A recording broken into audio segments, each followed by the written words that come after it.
Hello students, welcome to all of you in my YouTube channel Janeshwar's biology. और आज मैं आप सब लोग के लिए लेकर के आया हूँ टीजीटी बायोलॉजी के लिए कुछ इम्पॉर्टेंट क्वेश्चंस, जो यहाँ पर आप लोग देख सकते हैं कि ये आप कह सकते हैं कि 20 मिनट्स में 20 क्वेश्चंस आपको मिलेंगे और सबके आंसर्स वहाँ पर एमसीक्यू टाइप्स हैं, आंसर्स वहाँ पर दिए जाएंगे। और ये मोस्टली ऐसे क्वेश्चन हैं जो कि आपके डिजीज़ से बिलोंग करते हैं, ठीक है। डिजीज़ के बेस्ड पर ये क्वेश्चंस होते हैं। और देखिए, मैं अपने इंट्रो में ही पहले ही बता दे रहा हूँ कि यहाँ पर जितने भी क्वेश्चंस हैं वो डिजीज़ से बिलोंग हैं, मेडिसिन से बिलोंग करते हैं। ये मैं आप लोग के लिए बेनिफिशियल चीज़ें बता रहा हूँ ताकि आपको परेशानी ना हो कि क्वेश्चंस में क्या आने वाला है, क्या होने वाला है। तो मैं आप लोग को ये चीज़ पहले ही क्लियर कर दे रहा हूँ कि डिजीज़ बेस्ड मेरा ये क्वेश्चन है, मेरे ये टॉपिक्स हैं। Okay, so let's start from my first question. और फॉन्ट थोड़े छोटे हैं तो फॉन्ट पर मत जाइएगा, आप इन्फॉर्मेशन देखिए। अगर आपको वीडियो पसंद आता है तो डिमांड करिएगा, मैं नेक्स्ट वीडियो जल्दी ही अपलोड करूँगा। हाँ, ये है कि मेरे बेल आइकन पर जाकर के सब्सक्राइब करिएगा, लाइक करिएगा, तब जाकर के आपको नेक्स्ट वीडियो आप तक नोटिफिकेशन पहुँचेगी। Okay students, so let's start the questions.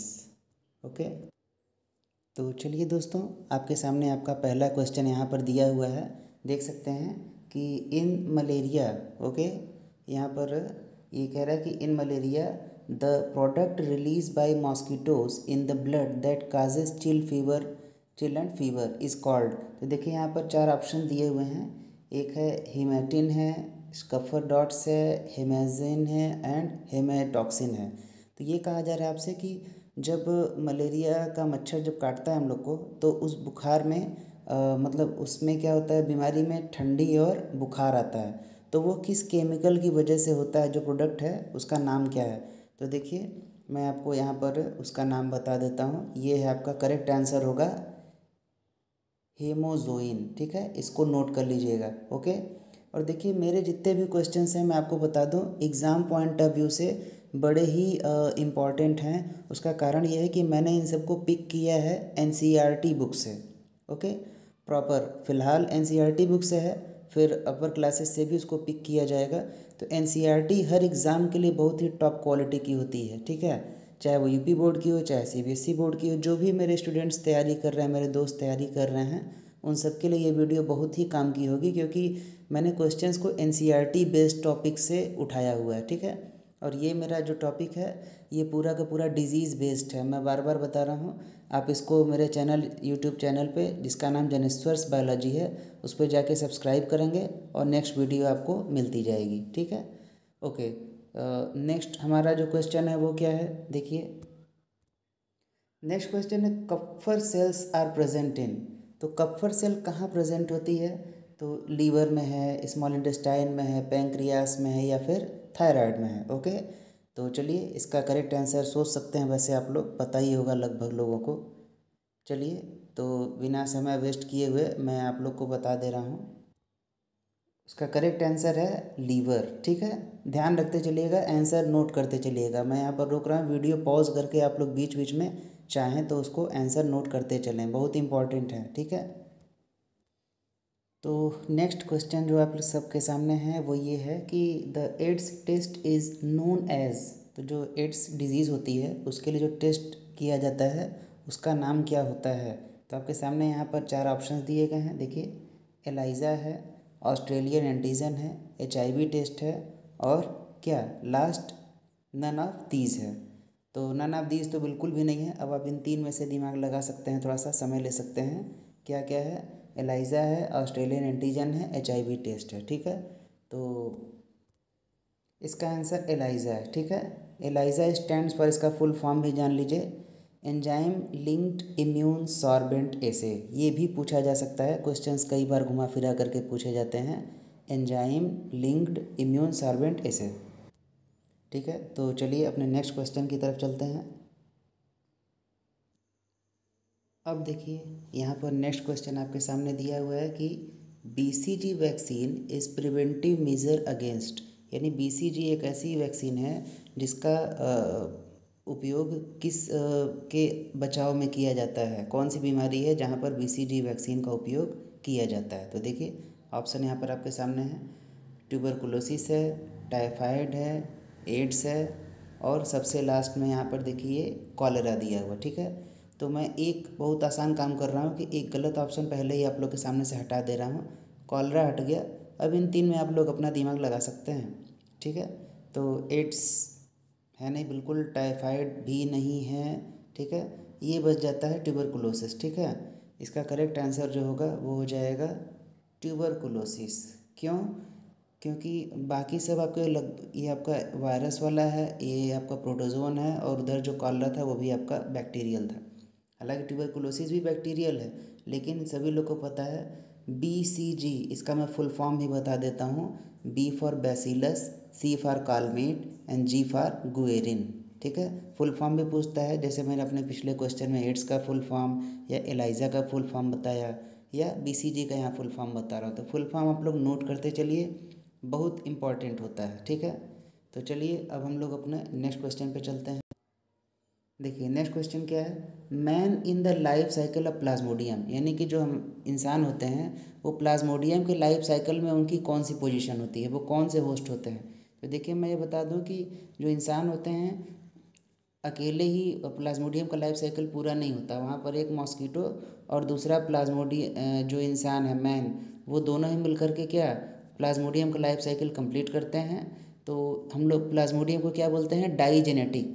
ऐसे ऑर्गेनिज़म जो कि दो जीवों पर अपना लाइफ साइकिल कंप्लीट करते हैं उनको डाईजेनेटिक कहते हैं, और ऐसे ऑर्गेनिज़म जो कि एक ही ऑर्गेनिज़म से अपना लाइफ साइकिल कंप्लीट कर लेते हैं उनको हम लोग मोनोजेनेटिक कहते हैं। ठीक है, देखिए बड़े काम की इन्फॉर्मेशन दे रहा हूँ, जल्दी मिलती नहीं है, तो इसको आप लोग नोट करते चलिए जो जो मैं बीच बीच में बोल रहा हूँ। चाहे तो वीडियो अपना पॉज करके, चाहे रिवर्स फॉरवर्ड करके उसको नोट कर सकते हैं आप लोग। ठीक है, तो देखिए कि मैन की जो प्लाज्मोडियम लाइफ साइकिल में पोजीशन होगी वो जाना जाता है किसके रूप में, इंसान हम, ये होगा करेक्ट आंसर, सेकेंडरी होस्ट माना जाता है उसको। ठीक है, तो चलिए ये हो गया आपका। अब नेक्स्ट क्वेश्चन आपके सामने है। तो देखिए अगला क्वेश्चन आपके सामने है, passive immunity can be obtained by injecting. ठीक है, तो जो पैसिव इम्यूनिटी है वो हमें कैसे मिल सकती है। तो देखिए ऑप्शन आपके सामने हैं, एंटीबॉडीज़ हैं, एंटीजेंस हैं, ठीक है, एंटीबायोटिक्स है, और वैक्सीनेशन है। ठीक, तो देखिए बड़ा कन्फ्यूज़न हो जाता है एंटीबायोटिक्स और एंटीबॉडीज़ में। तो ध्यान रखिएगा, एंटीबॉडीज़ हमारे शरीर में बनती हैं, ठीक है, और एंटीबायोटिक्स जो हैं वो बनाई जाती हैं आर्टिफिशियल तरीके से, और इस समय जो चीज़ें चल रही है वो वैक्सीनेशन के तौर पर हैं। तो वैक्सीनेशन किसका किया जाता है, एंटीबॉडीज़ का। ठीक है, तो ध्यान रखिएगा। अब हमें क्या देना है, इसका करेक्ट आंसर, कंफ्यूज नहीं होना है, इसका करेक्ट आंसर आप लोग सोच, तो इसका राइट आंसर यही होगा antibodies. Okay, don't be confuse, कोई कंफ्यूजन की बात नहीं है, एंटीबॉडीज़ इसका करेक्ट आंसर होगा। ठीक है, देखिए अब अगला क्वेश्चन आपके सामने है, ये देखिए, antibodies resemble which of the following shape, है ना, जो एंटीबॉडीज़ होते हैं वो किस तरीके से दिखाई पड़ते हैं। तो आपके सामने अब एंटीबॉडी का स्ट्रक्चर आपके दिमाग में होगा, जनरली सब कुछ NCERT बुक में ही मिलेगा। ठीक है, तो देखिए एंटीबॉडी का जो स्ट्रक्चर है वो कैसा होता है, एक्स शेप होता है, या वाई शेप का होता है, या जेड शेप का होता है, या फिर ओ शेप का होता है। ठीक है, तो बिल्कुल क्लियर है, बहुत आसान है, ये हमेशा वाई शेप में ही होता है, देखेंगे। तो इसका आंसर जो है वो आपके सामने यहाँ पर है, ये वाई शेप में। ठीक है, ये इसका आंसर करेक्ट हो गया। ठीक है, अब देखिए नेक्स्ट क्वेश्चन आपके सामने है कि Japanese encephalitis is transmitted by, है ना, जापानीज़ इंसेफ्लाइटिस होता है, ये आपका दिमाग के कुछ हिस्सों में सूजन वगैरह हो जाती है। तो ये पूछ रहा है कि इसमें से कौन सा ऐसा वेक्टर है जिसके द्वारा जापानीज़ इंसेफ्लाइटिस फैलता है। तो हाउस फ्लाई है, सी फ्लाई है, सैंड फ्लाई है, और मॉस्किटो है। ठीक है, तो आप अपना आंसर सोच सकते हैं, वैसे आंसर तो यहाँ पर मिल ही जाएगा आपको। ठीक है, तो इसका करेक्ट आंसर है मॉस्कीटो। ठीक है फ्रेंड्स, इसका करेक्ट आंसर मॉस्कीटो है। चलिए अपने नेक्स्ट क्वेश्चन की तरफ बढ़ते हैं। Life span of Ascaris is, है ना, जो एस्केरिस होता है एस्केलमिंथीस संघ का प्राणी है, तो इसका जीवन काल जो है पूछा गया है यहाँ पर। तो देखिए ऑप्शन दिए हुए हैं, 3 to 6 मंथ है, 6 to 9 मंथ है, 9 to 12 मंथ है और 12 to 18 मंथ है। ठीक है, तो जनरली आप कहीं पर भी खोजेंगे ज़्यादातर आपको जो है कि जो सबसे एवरेज में आंसर मिलता है वो आप यही आंसर है। ठीक है, 9 to 12 month, this is the correct answer. Okay, तो चलिए नेक्स्ट क्वेश्चन की तरफ बढ़ते हैं। चलिए अब अपने नेक्स्ट क्वेश्चन की तरफ बढ़ते हैं। देखिए ये पूछा है कि typhoid fever is caused by A species of, यानी टाइफाइड जो भी बुखार होता है वो इनमें से किस स्पीसीज़ या प्रजातियों के द्वारा होता है। तो देखिए पहला दिया हुआ स्ट्रेप्टोकोकस, दूसरा है स्ट्रेप्टोफाइलोकोकस, साल्मोनेला और माइकोबैक्टीरियम। तो मेरे हिसाब से सभी लोग अपना आंसर दे सकते हैं, यहाँ पर कोई प्रॉब्लम नहीं है, सभी लोग को क्लियर।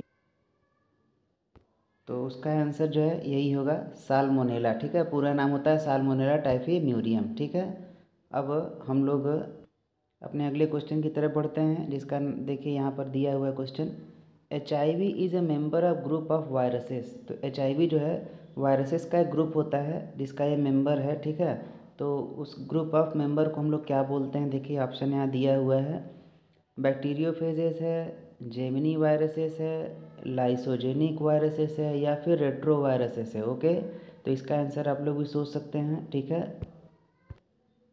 तो देखिए इसका करेक्ट आंसर ये है यहाँ पर रेट्रो वायरसेस। इसको ध्यान से देखते चलिएगा, जहाँ येलो या ग्रीन कलर है वो मैं बस ऐसे ही बोलते चल रहा हूँ, लेकिन जो आंसर है वो आपका ब्लू या लाइट ब्लू कलर में होगा। ठीक है, ध्यान देते चलिएगा। ओके, तो चलिए अपने नेक्स्ट क्वेश्चन की तरफ चलते हैं हम लोग, जिसका यहाँ पर ये सीरियल नंबर दिया हुआ है, polio is caused by a. Polio किसके द्वारा होता है। तो वैसे तो सभी लोग जानते हैं कि वायरसेस के द्वारा होता है। ठीक है, लेकिन वायरस भी आपके सिंगल या डबल स्ट्रैंडेड होते हैं या DNA या RNA से होते हैं। तो देखिए ये कंफ्यूज करने के लिए दिया हुआ है। देखिए बैक्टीरियोफेज है, virus with single stranded RNA है, virus with single stranded DNA है, या सबसे लास्ट है virus with double stranded DNA है। ठीक है, तो इसको थोड़ा सा समय लीजिएगा, आप लोग सोच लीजिएगा, इसका आंसर मैं तो दूँ। तो इसका देखिए करेक्ट आंसर ये दिया हुआ है, virus with single stranded RNA। बिल्कुल इसको नोट डाउन कर लीजिए आप लोग, इसको एक नोट्स इसका बनाते चलिए, बल्कि अच्छा रहेगा। ये तो आप वीडियो जितनी बार देखेंगे उतना अच्छा होगा ये, लेकिन अगर अपना समय बचाना चाहते हैं आप लोग तो क्वेश्चंस के वन लाइनर इसको आंसर बना लीजिए, वन लाइनर क्वेश्चन आंसर। ठीक है, ज़्यादा समझ में आएगा। ओके स्टूडेंट्स, तो ये यहाँ पर अगला क्वेश्चन आपका है, which one of the following diseases is caused by bacteria. तो लगभग ये सभी लोग जानते हैं कि कौन सी डिजीज बैक्टीरिया के द्वारा होती है और कौन सा बैक्टीरिया से होता है। तो वैसे तो सभी लोग जानते हैं, बड़ी कॉमन सी चीज़ है, पर कुछ ऐसे हो जाते हैं जिनमें कन्फ्यूज़न हो जाती है। ठीक है, जैसे मिसल्स वगैरह हो गया या फिर रेबीज़ हो गया, ये तो सभी को पता है वायरल है। ठीक है, तो इसमें कन्फ्यूज़न बनती है, but you can take your time. इसका करेक्ट आंसर होगा ट्यूबरकुलोसिस, जिसको आप TB भी कहते हैं, ट्यूबरकुलोसिस। ठीक है, चलिए अब नेक्स्ट क्वेश्चन पे चलते हैं, जो क्या कह रहा है, HIV यूजुअली इन्फेक्ट्स, है ना। तो HIV का फुल फॉर्म सभी को पता ही है, अब इतना भी आप लोग या कोई ऐसा नहीं है जो HIV नहीं जानता होगा। ठीक है, तो देखिए HIV का जो निशाना होता है, टारगेट ऑर्गन जो होता है, वो किस जगह को ज़्यादा प्रभावित करता है सामान्यतया। तो देखिए क्या है, हेल्पर T सेल्स है, सेल्स ऑफ नर्वस सिस्टम है, B लिम्फोसाइट्स है और साइटोटॉक्सिक T सेल्स है। ठीक है, तो देखिए जो लिम्फोसाइट सेल्स होती है ना, वो 2 टाइप की होती हैं, एक हो गया B लिम्फोसाइट और एक हो गया T लिम्फोसाइट। ठीक है, तो जो मेन होता है वो B वाला ही होता है, मेमोरी सेल्स यही होती हैं आपकी, और जनरली वो टारगेट करते हैं किसको, ये हेल्पर T सेल को। ये खुद तो लिम्फोसाइट बनाते नहीं हैं, लेकिन जो B वाला होता है उसको लिम्फोसाइट फॉर्मेशन में हेल्प करते हैं। ठीक है, सो आई होप जितना मैंने डिस्क्रिप्शन दिया वो आपको समझ में आया होगा और इस दौरान आपने आंसर भी खोज लिया होगा। तो इसका करेक्ट आंसर जो आपका होता है वो होता है, देखिए हेल्पर T सेल्स। ठीक है, ये करेक्ट आंसर हो गया। ओके, तो चलिए अपने नेक्स्ट क्वेश्चन की तरफ बढ़ते हैं, जो ये दिया हुआ है, कह रहा है हिपेरिन इज सेक्रेटेड बाई। तो हिपेरिन सभी को पता है कि हमारी बॉडी में पाया जाता है, और ये ही एक ऐसा सब्सटेंस है जो कि हमारे ब्लड को इनसाइड द सेल्स क्या जमने नहीं देता। तो इसको आप एक तरीके का एंटी कोआगुलेंट भी कह सकते हैं। ठीक है, रक्त का थक्का बनने से ये मदद करता है, मतलब रोकता है, ऐसा बनने नहीं देता। ठीक है, तो देखिए इसमें 4 ऑप्शन है, मास्ट सेल है, गॉबलेट सेल है, ऑक्जेंटिक सेल है और ऑल ऑफ दीज। तो ये तो होगा नहीं। ठीक है, अब इन 3 पर आपको फोकस करना है, तो समय लीजिए अपना, देखिए क्या हो रहा है। तो इसका करेक्ट आंसर ये है, मास्ट सेल। ठीक है, ये हो गया। अब नेक्स्ट क्वेश्चन पे चलते हैं। Antibodies are produced by, antibody किसके द्वारा प्रोड्यूस होती हैं?